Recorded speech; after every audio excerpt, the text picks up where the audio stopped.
Hello Vault Heads, this is the self-proclaimed, sarcastically named Captain KeyForge, also known as PJ Broughton of the Steel City Snufflegators. Welcome to the latest episode of Captain's Commpod. Now that all the cards from Winds of Exchange have been released, we're firmly in spoiler season now, so a lot of episodes now are going to be talking about the Winds of Exchange card pool, unless Ghost Galaxy pops something else up for us. So that is what we're going to be doing a lot of, and today I'm going to talk about my favourite card from each house in the upcoming Winds of Exchange set. Usually it's because I think they're going to be the most impactful, but not always. But yeah, that's what we're going to talk about, and we're going to start with Mars. So the Mars card I've chosen is an artifact with no amber pip called Replay Pod. It reads, each friendly Mars creature gains destroyed, place this creature face down under Replay Pod. Action, put each card under Replay Pod into your hand and purge Replay Pod. So it gives you an artifact-based archive. You don't want to leave this around for too long, because if your opponent destroys it with a load of creatures underneath it, you're going to lose all those creatures. Those creatures are going to go to the discard pile. So you don't want it to stay around for ages. But it does place each friendly Mars card that gets destroyed goes underneath it. You could potentially destroy those on your own turn. I think this is going to be pretty easy to set yourself up with 2 or 3, maybe even 4 Mars creatures underneath it. But also as well, there's the potential that if you've got Mars token creatures and they get destroyed, they go under here. That could give you the ability to get some good cards put under here and saved for later.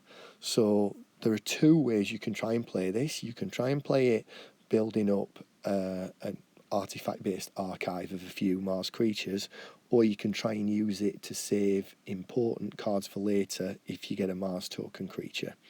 So I kind of like the versatility of it. I always like new ways of trying to archive cards and trying to save them for later. And we have seen it before with Master Plan and stuff like that. But yeah, I like this one, and this could be strong. It could be especially strong in Mars decks with Mars token creatures. Okay, then we are going to go on to my pick from the Unfathomable ones. This is probably not going to be too much of a surprise for people who've already played the set. I'm going for Catch and Release. Play, return each creature to its owner's hand. Each player discards random cards from their hand until they have 6 or fewer cards in hand, gain 2 chains. So you wipe their board and your own. You then both discard down to 6 cards and you gain 2 chains. The thing with this is, for you, you're the one who's picking when to do this. They aren't. So they're going to be left with a randomised hand, which could be as bad as 2-2-2. I mean, it might not be, but it could be. And no board presence. Whereas you could do this at the start of your turn, but then you don't know what you're going to get. Or you could do it after you've played a lot of action cards. It is going to be not an ideal situation for you, because this is going to do you as well. It's both, but return each creature to its owner's hand. Each player discards random cards. Works both ways. So, you know, you are going to hit yourself with it. But I think because it's happening on your turn rather than your opponent's turn, you can choose when to trigger it. You can choose how many cards you're going to have in your hand when you do it and stuff like that. And as well, it doesn't say that it ends your turn. So any cards that you've got in your hand that are unfathomable, once you've done with this, you can still play. I really like it. And it's going to be a bit of a plan wrecker at times. There are going to be times where you get hit with this because it's uncommon, so I expect to see it pretty regularly, where it's going to really damage what you were planning to do and how you were planning to play. So yeah, that is that one. Now, next we've got Future Booster, which is an artifact from Star Alliance. It does have an amber pip, and it says, Omni, look at the top card of your deck. You may put it on the bottom of your deck. So, allows you to do two things. Allows you to see what you get in draw for next turn. You can't take it, you just look at it. And is that card a card that's useful now or not? You've got a chance to put 3 or 4 cards on the bottom of your deck, all of the same house. Future booster. I mean, that's the kind of point of it. Make sure you keep putting cards of the same house on the bottom. But equally as well, you could have a 2-2 split, a 2-2-2 split, play 2 Star Alliance cards, use this, and not send it to the bottom of your deck, and then decide which house you're going to play on your next turn. And this may really help you with that decision. Or you may actually go, no, I don't want that, I'm going to send it to the bottom of the deck. And in either circumstance, I really like it. I like the ability to see what I'm going to draw, and I also like the ability of going, no, actually, I don't want that now. I'm going to put it to the bottom of my deck and use it later, and I'm going to try and set the bottom of the deck up for having quite a nice turn. Equally as well, you might decide to use this before you create a token creature and go, do you know what, is the card I'm about to get worth turning into a token creature? So you use this, look at the card. That's a card I really want for later, I'll put it to the bottom. That's a card I really want now, I'll not bother creating a token creature. Or actually, that's not a card I particularly need now or later. Do you know what, let's turn it into a token creature and get it on the board and get something useful out of it that way. So yeah, that's why I've gone for Future Booster for that one. Then we're going to have a look at my Sanctum card, which is a 4-power creature with 1 armor, and it is Martyr of the Vault. Okay, and it reads, destroyed if your opponent has 7 amber or more, they lose all but 5 amber. So if you've listened to my vlog or podcast for a while, you know that I really, really value scaling amber control. It's something that's very, very much highly up there for me in what I look for when I'm looking for an Archon deck, or if we're going to talk about an Alliance deck, if I'm putting one together. Not that I've done that particularly much yet, but certainly in Archon, scaling amber control is something that I'm always looking for, because there are decks that can get to 10, 11, 12, 15, whatever, and if you haven't got one of the sort of 5 or 6 cards in the game that can deal with it, because there aren't that many that can, you're in a world of trouble. And again, I don't think this set is laden with scaling amber control cards. So when I see a decent one, I'm going to value it. And there were probably cards that I looked at in the Sanctum card pool that I thought might have even been better than this. But if I get Sanctum in Winds of Exchange, I want this card. It's an uncommon card. Anytime I pull Sanctum, I want this in it. Because, yes, my opponent can destroy it, and if they've got less than 7 when they do so, they ain't losing anything. But if this is 2 keys against 2, and we're both on check every turn, putting this out, it's great. I mean, you might not necessarily be able to destroy it on your own turn. You're going to need something to go with it to destroy it on your own turn. But that is a great card and a great example of scaling amber control. And that brings me on to the Equidon card that I've chosen. So this is an action card with no amber pip. It is rare, and it is called Corner the Market. So play. During your opponent's next turn, they cannot play cards. And each time they discard a card from their hand, they may instead archive that card.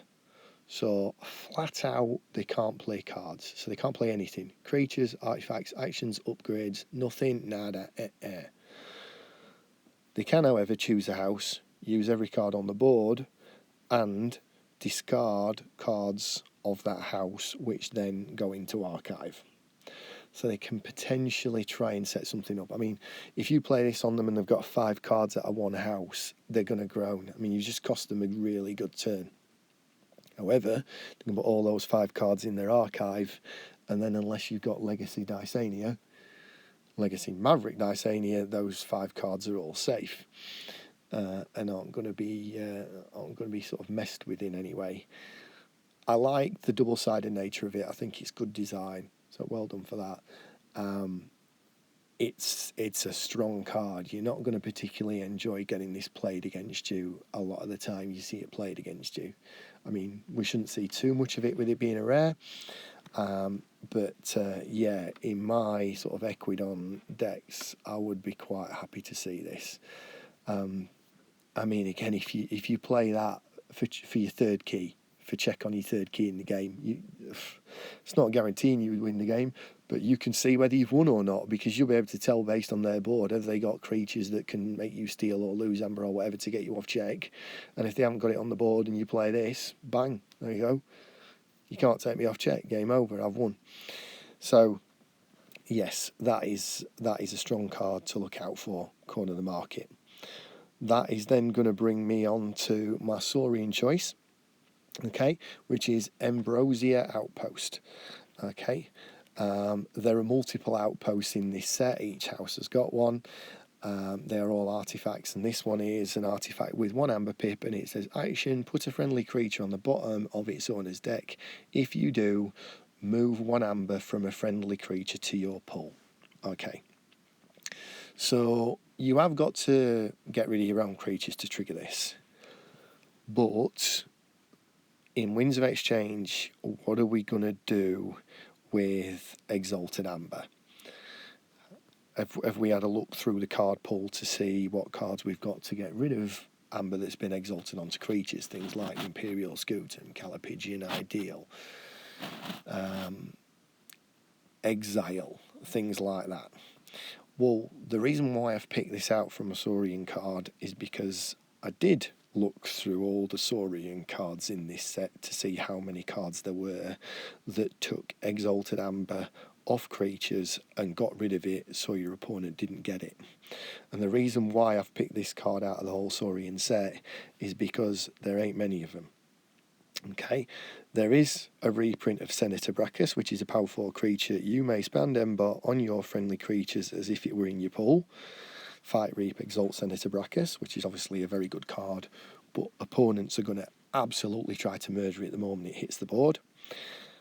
That's one card, and one card besides this. And the only other one, because there are only 3, is Patronage, which is an action with no amber pit. Move half the amber from a creature to your pool, rounding up, move the remaining half to your opponent's pool. Those are the only 3 cards in Winds of Exchange that get amber off your creatures in House Saurian and put it somewhere else. And that's why I value Ambrosia Outpost so much. And then we're going to go on to Bracken. This is probably not going to be much of a surprise either. I did always like Bracken. I did always like Brobnar as well. And yeah, I've gone for Hallerfest. Action, no amber pip. Good job, because it don't need one. Play. Search your deck and discard pile for up to 4 Bracken cards with different names. Reveal those cards and put them into your hand. Shuffle your deck. Gain chains equal to the number of cards put into your hand this way. So it works like it's coming, but for multiple cards. And then it does chain you for each card you pick. But the ability to pick up multiple cards from the same house and play them on the same turn is very good. And the state of the cards that you'll be collecting with this is they are a good collection of cards. And I suspect that the algorithm is going to provide a minimum amount of these cards every time you get this card. I don't know what that is yet. You probably get all 4 of them. But yeah, so the first one of those 4 cards is Brick Nasty. Okay, he is a creature. He's power 5, and his ability says, after another friendly Brobnar creature fights, game 1. So every time you fight with Brobnar, you gain an amber. That's card number 1. Card number 2 is Gedhammer. Power 5 creature, no armour. Destroyed. Ready and enrage each other friendly Brobnar creature. So when this one goes down, everything else gets readied again, and then you can use them again on the same turn. So yeah, that's pretty strong as well, especially if you deliberately get rid of this guy on your own turn. Then we go to the next one, which is Power 5 Harmal Atoon. Each other friendly Brobnar creature gains destroyed, return this creature to its owner's hand. So if Ged Hammer gets destroyed and readies everything, it'll then go back to your hand. So then you can play him back down again, as long as Harmal Atoon stays in play. And then finally Volker, Power 5 no armour, each friendly Brobnar creature gains splash attack +1. So with these guys, you're going to be gaining 1 every time you fight. Every time a Brobnar creature gets destroyed, it goes back to your hand. Every time Ged Hammer gets destroyed, you ready and enrage every Brobnar creature. That is a good set of cards. So, yeah, what do you think? Which ones are you looking forward to getting? Which ones do you agree with me with? Which ones don't you agree with me? Love to hear it as ever. You can comment on the comments, you can tweet me, you can email me. Love to hear it. You'll be seeing more videos and podcasts about the preview cards from Winds of Exchange. But as ever, thank you for joining me and staying with me till the end of another Captain's Commpod, and may the Forge be with you.